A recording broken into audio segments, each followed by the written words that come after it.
In exercise number 34, we are asked to find the absolute maximum and minimum values of the function f of xy equals x plus y minus xy on the closed triangular region with vertices 0, 0, 0, 2, and 4, 0.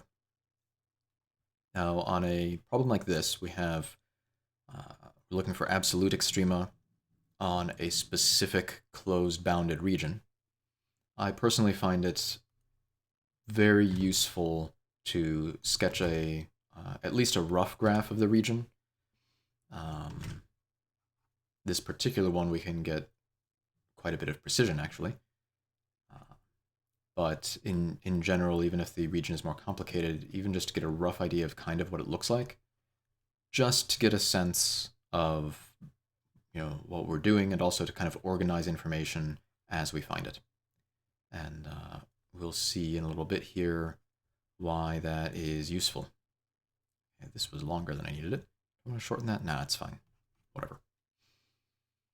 So we have vertices at 0, 0, 0, 2, and 4, 0.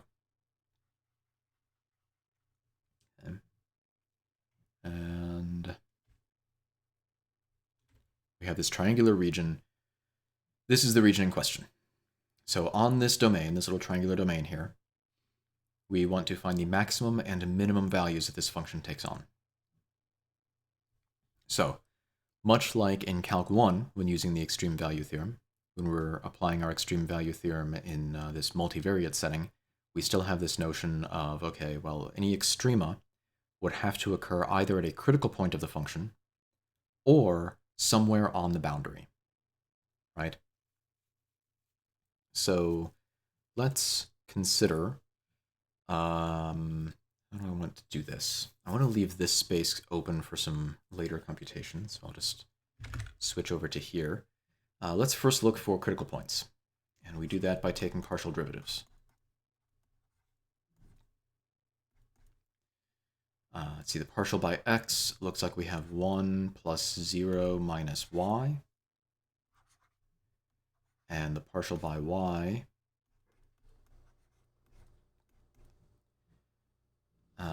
so here we'll have 0 plus 1 minus x.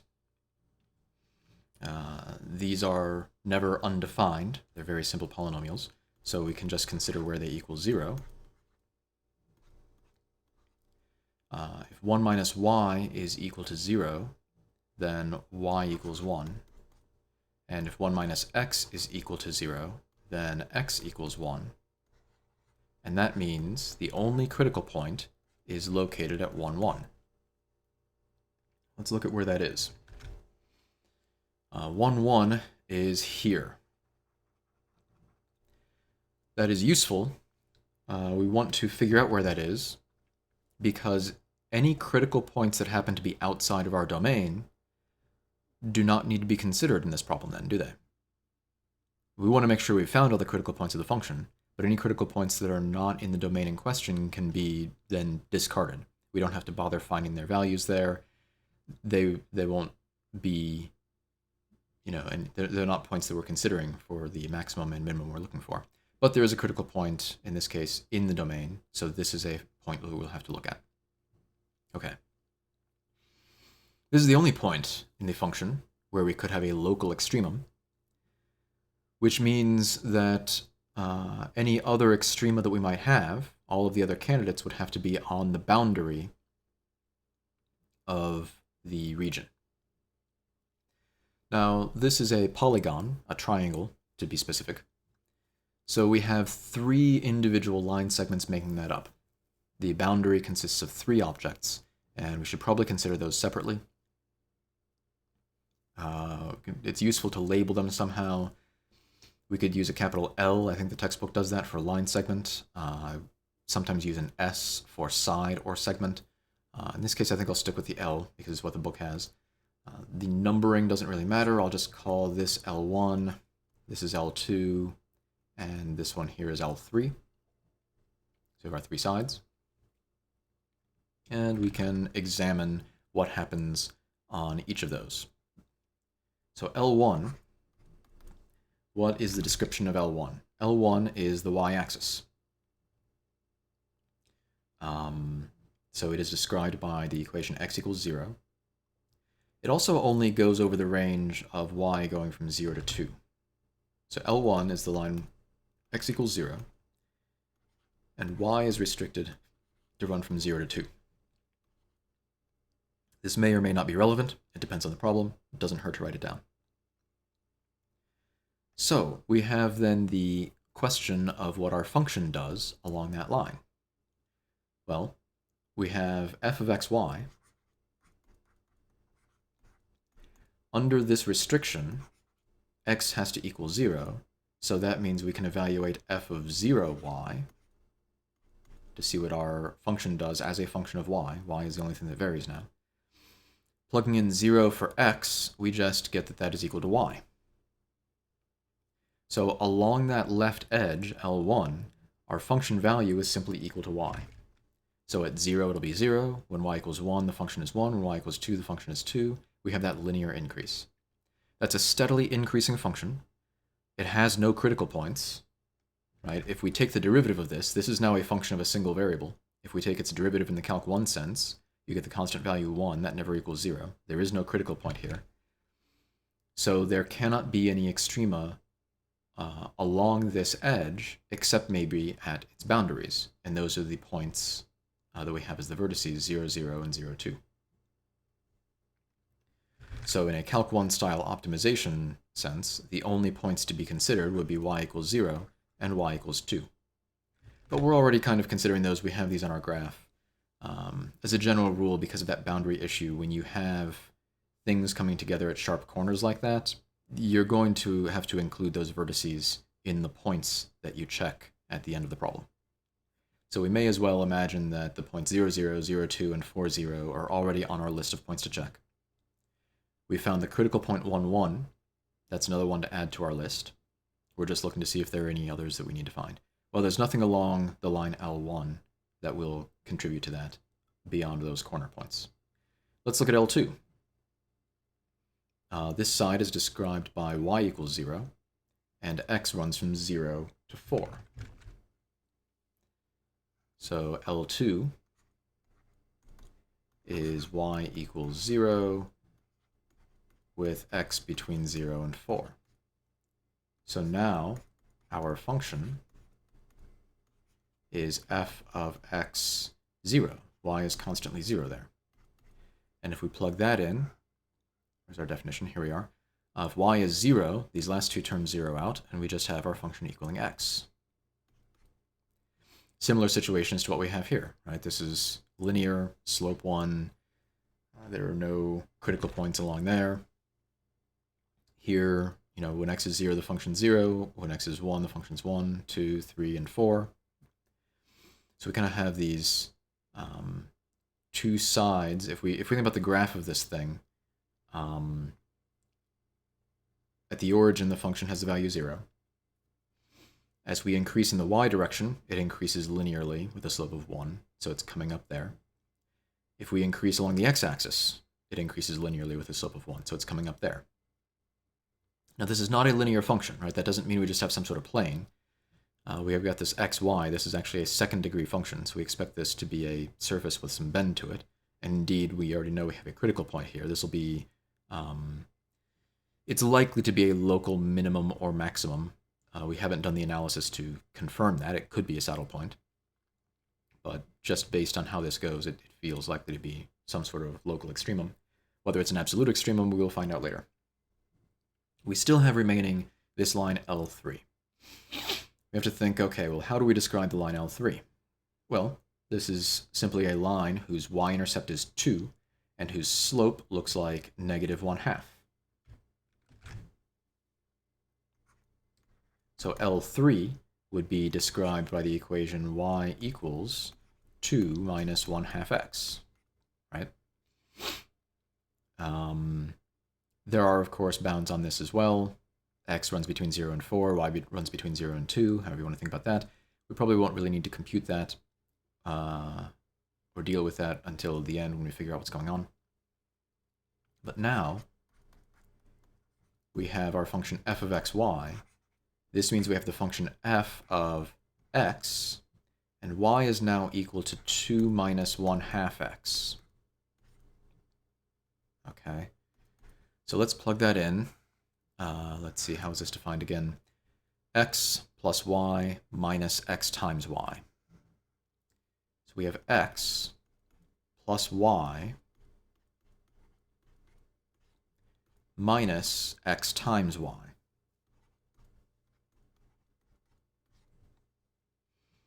So let's simplify this thing. Got x plus 2 minus 1/2 x minus 2x plus 1/2 x squared.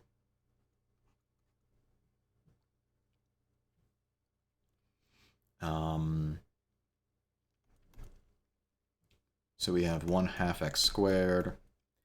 What are all of the x terms? We have x minus 2x is a negative x, minus a 1/2 x means a minus 3/2 x, and plus 2.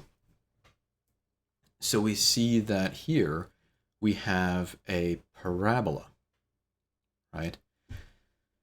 And this is the positive, leading coefficient. So we expect that this parabola has a minimum value. I'll talk in a moment, I'll go back to the graph shortly to see what that is. But this parabola should have a vertex somewhere, right? So we can figure out where that vertex is through a few means. One of them is to take the standard calculus approach. This is now expressed as a function of one variable. If you take its derivative, looks like we get x minus 3/2. That derivative would have to equal 0 to give us a critical point, which implies that x is equal to positive 3/2. Another approach, if you remember from algebra, you have the vertex formula, negative b over 2a. Negative b is a positive 3/2, and we can divide by 2a. 2 times a half is 1. 3/2 divided by 1 is 3/2. That also gives us the 3/2. So when x equals 3/2, and y equals, well, let's find out what that's going to be. We have this expression that y is equal to 2 minus 1/2 x. X is 3/2. Half of that is 3/4. 2 minus 3/4 would leave us 5/4. So the point 3/2, 5/4 is a local minimum. That is the vertex of this parabola here. I say it's a minimum because of the direction this is opening. We haven't done the analysis on that, so we don't need to worry about that. But 3/2, 5/4 is a point of interest here, right? 3/2, 5/4. We get that point right there. So I mentioned that along this edge, over the y-axis, we start at 0 and we increase with a slope of 1 at a straight line. Over here, we start at 0 and we increase at a slope of 1 with a straight line. Connecting those two ends there, if you're imagining the surface, it drops down, right? It kind of hangs down, and it looks like there's a local minimum here, right? And there's also something going on here. But now we've found all the possible candidates where we might have extrema, right? Along the edges, y equals 0 and x equals 0, there are no points of concern aside from the corners, right? These are straight lines, they can't do anything strange. There's a parabolic shape along this direction, so we do have to worry about that point where the vertex of the parabola was, a critical point of the function when restricted to that line. And we also found a critical point of the function in general on the interior of the boundary.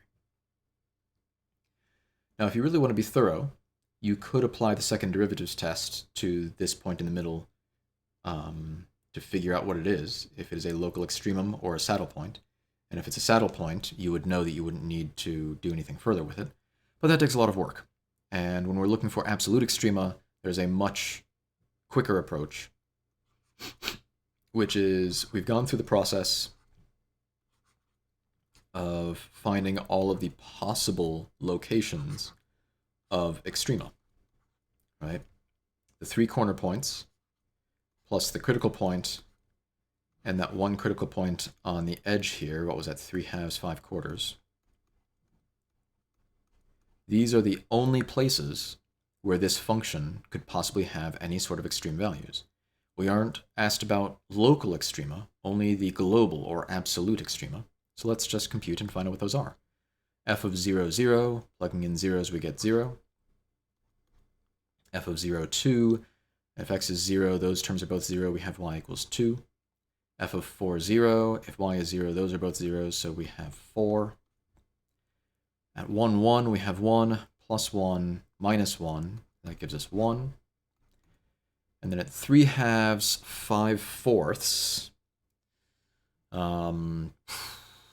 It has been a long day as I am recording this, so I am going to write this out. Minus the product of those, that is 15/8. So we have, let's make this all eighths, so times 4 we get 12/8, times 2 gives us 10/8, minus 15/8. So we have 22/8, minus 15/8, leaving us 7/8, if I have done that arithmetic correctly. But looking through here, we have 0, 2, 4, 1, 7/8. The least value is 0. That is the absolute minimum located at the point 0, 0. And we see the greatest value is 4. That is an absolute maximum located at the point 4, 0. Everything else that we found here has some interesting local behavior, right? This bit here, this 0, 2, is probably going to be a local peak at that corner.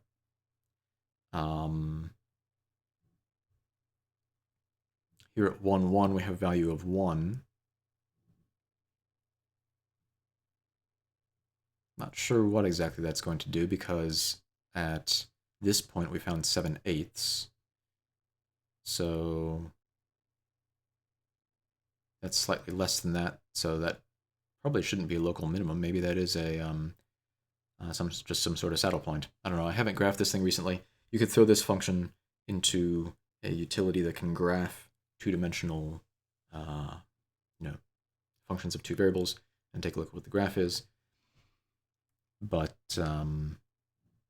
at any rate, we have we've very carefully gone through and found all of the possible points of interest. And again, if all we care about is absolute extrema, all we need to do is evaluate the function at every candidate point and then compare the results. The least will be the minimum, the greatest will be the maximum. It is possible to have more than one point that is tied, so you can have more than one point giving you the absolute maximum if those all give you the same function value, right? And likewise, you can have more than one point giving you an absolute minimum if they all have the same function value. So you can have more than one minimum and more than one maximum if the values match. You can have sort of ties. But yeah, I think that about covers it. Often the hardest part of these types of problems, they're nice in a way because we don't have to apply the second derivatives test. So that saves a lot of hassle. But as long as you know how to find critical points, then the hardest part is usually dealing with the boundaries. Not the vertices, to include those, but checking the boundaries and figuring out what's happening there. It's nice when it's just a rectangle, and these are all constants, because then usually the function evaluations are much simpler. This diagonal line like this, we got something more complicated, and that made our function a little bit harder to work with when we had to do all of this business here with plugging in and simplifying, and we get this quadratic that we have to analyze. But just be careful and simplify the problem as much as you can for each little sub-problem that you're dealing with. Again, make sure that you label things clearly and organize things clearly, both for your purposes and for the purposes of anybody who will be reading and grading your work.